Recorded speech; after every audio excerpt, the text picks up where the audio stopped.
नमस्कार साथियों, स्वागत है आपका एक और नए वीडियो में। और इस वीडियो में हम लोग कुछ फैक्ट के बारे में बात करेंगे जिसको जानना आप लोगों के लिए बहुत ज़रूरी है।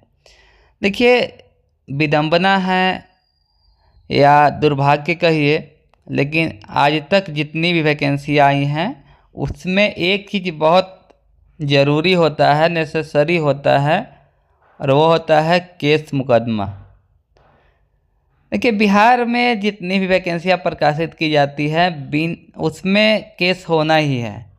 बिना केस के ये वैकेंसी या कोई भी वैकेंसी क्लियर नहीं होती है जल्दी। मतलब बिहार में तो फिक्स ही है, बाकी जगह भी होती है लेकिन बिहार में ज़्यादातर होता है।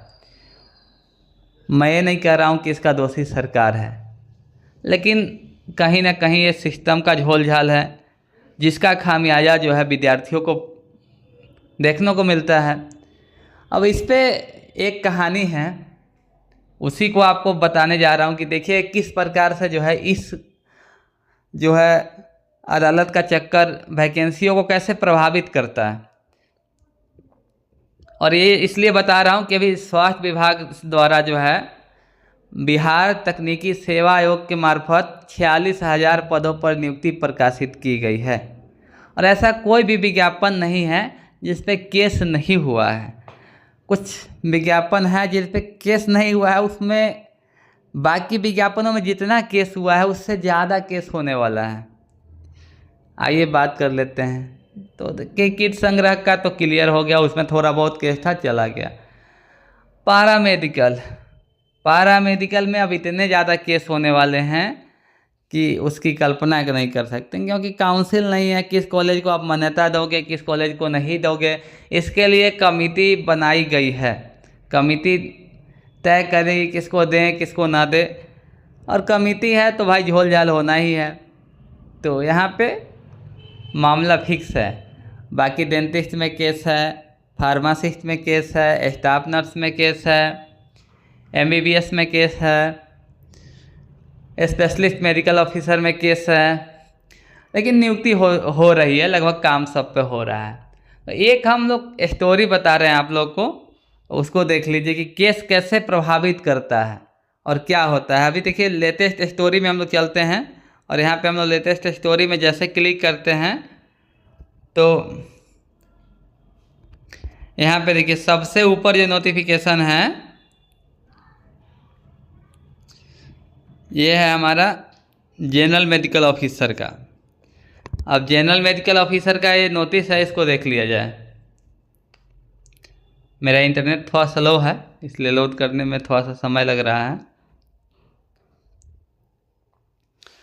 तो यहाँ पे देखिए विज्ञापन संख्या 19/2025 CWJC नंबर 13,496/2025 रजनीश कुमार एवं अन्य बनाम राज्य सरकार एवं अन्य में माननीय उच्च न्यायालय द्वारा पारित अंतिम आदेश के अनुपालन में स्वास्थ्य विभाग पटना के अंतर्गत सामान्य चिकित्सा पदाधिकारी के पद पर चयन हेतु विज्ञापन संख्या 19/2025 के बाद में 5 याचिकाकर्ताओं को दस्तावेज सत्यापन हेतु दिनांक 9/9/2025 को कार्यालय परिषद में आमंत्रित किया गया है, और उनका नाम भी दिया गया है नीचे। चलिए, तो यहाँ तक आप समझ गए होंगे। सामान्य चिकित्सा पदाधिकारी का जो है ऑनलाइन ऑब्जेक्शन राइज हुआ था, और ऑनलाइन ऑब्जेक्शन राइज का जो अंतिम तिथि था वो पिछले महीने थी 8 तारीख के आसपास। और उसके बाद 12 तारीख उस सूची में इन्होंने अपना नाम नहीं देखा, इनको कुछ ऑब्जेक्शन आ गया था, तो इन्होंने 12 तारीख को जो है पटना हाई कोर्ट में केस कर दिया, और 20 तारीख को न्यायालय ने एक आदेश पारित कर दिया, और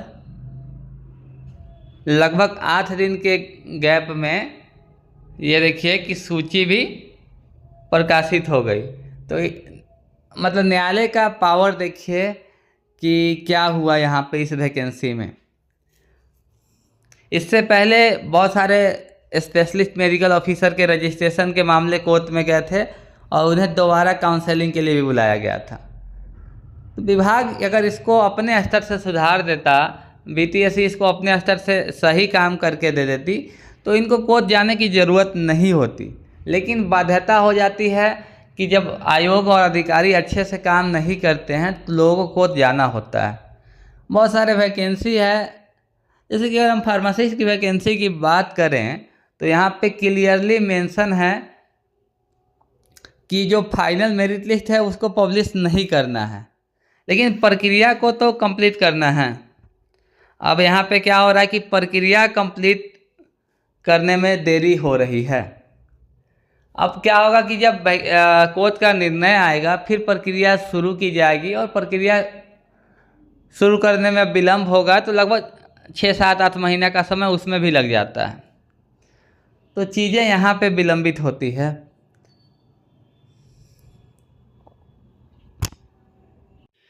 बहुत सारी बातें हैं जो सरकार तक नहीं पहुंच पाती है। देखिए, सरकार अच्छा काम कर रही है, मैं बिल्कुल कह रहा हूं। देखिए, बिहार जैसे राज्य में टीसीएस के माध्यम से, बेल्ट्रॉन के माध्यम से एक संधि करके जो है एग्ज़ाम लिया जा रहा है, और जो है अब एग्जामिनेशन फ़ी भी कम कर दिया गया है, 100 रुपया कर दिया है। जबकि सेम पैटर्न में अगर एम्स एग्ज़ाम लेती है तो 3000 रुपये लेती है सभी छात्रों से। तो बाकी जो चार्जेज है, एक विद्यार्थी पे बिहार सरकार को लगभग 3000 रुपये खर्च करने पड़ते हैं निष्पक्ष परीक्षा के लिए। तो देखिए, सरकार अच्छी खासी मेहनत कर रही है, लेकिन इन छोटी छोटी बातों के कारण से हर एक वैकेंसी पे 10-20 केस हो जाते हैं, स्टे लग जाता है, और लाखों बच्चों का भविष्य बर्बाद हो जाता है। तो इन चीज़ों पर भी सरकार को सोचना चाहिए, अधिकारियों को सोचना चाहिए कि इन कारणों से हजारों बच्चों, लाखों बच्चों का भविष्य बर्बाद होता है और उनके परिवार की खुशियों पर असर पड़ता है। बहुत सारे लोग हैं जो 3 साल से, 4 साल से, 5 साल से, 10 साल से पटना में रह के तैयारी कर पाते हैं, बहुत व्यवस्थित तरीके से अपना जीवन यापन करते हैं, उनकी शादियां नहीं हो पाती हैं, उनके परिवार पे क्या गुजरती है, उनके फादर मजदूरी करके उनको रखते हैं। लेकिन क्या होता है कि इन छोटी छोटी बातों को लेके डिले होता है और उनके लाइफ में डिले होते जाता है, और अंततः जो है उनको अपना उम्र समाप्त करके घर लौटना पड़ता है, और फिर आगे का जीविका कैसे चलता है वो लोग, आप लोग को बताने की ज़रूरत नहीं है।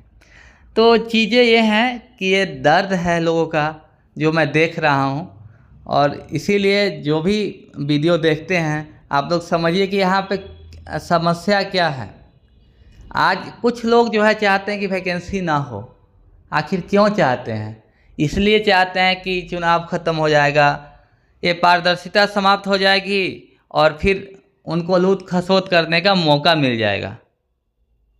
और हम लोग यही नहीं होने देना चाहते हैं, क्योंकि हम लोगों ने मेहनत करके इस एग्ज़ाम को क्वालिफाई किया है, और क्वालिफाई करने के बाद हम लोग चाहते हैं कि निष्पक्ष तरीके से सभी लोगों की ज्वाइनिंग हो। तो अदालत को भी संज्ञान लेना पड़ेगा इस मैटर पे, और हम लोग देखते हैं अगर हो सकता है तो इस मुद्दे पे एक जनहित याचिका भी किसी सामाजिक कार्यकर्ता से डलवा दिया जाए, क्योंकि देखिए ये छोटा मुद्दा नहीं है, ये हमेशा हर वैकेंसी में होता है। आपको एक क्लिप दिखाऊंगा, देखिए किस प्रकार से जज साहब ने पिछले हायरिंग में कहा था। क्या चैलेंज सिलेक्शन प्रोसेस क्यों चैलेंज करेगा भाई? आप जीतोगे तो पूरी चीजें मिल जाएगी आपको देने में, उसमें क्या दिक्कत है? नहीं नहीं नहीं, ये सब बेकार की, ये सब बीमारियां सब रोकना है मेरे को। अपॉइंटमेंट सिलेक्शन तो कभी नहीं स्टे होना चाहिए। अपॉइंटमेंट सिलेक्शन तो कभी नहीं स्टे होना चाहिए। अपॉइंटमेंट सिलेक्शन तो कभी नहीं स्टे होना चाहिए। अपॉइंटमेंट सिलेक्शन तो कभी नहीं स्टे होना चाहिए। ये सब नहीं होगा, ये पुरानी बीमारियों को ठीक करूंगा।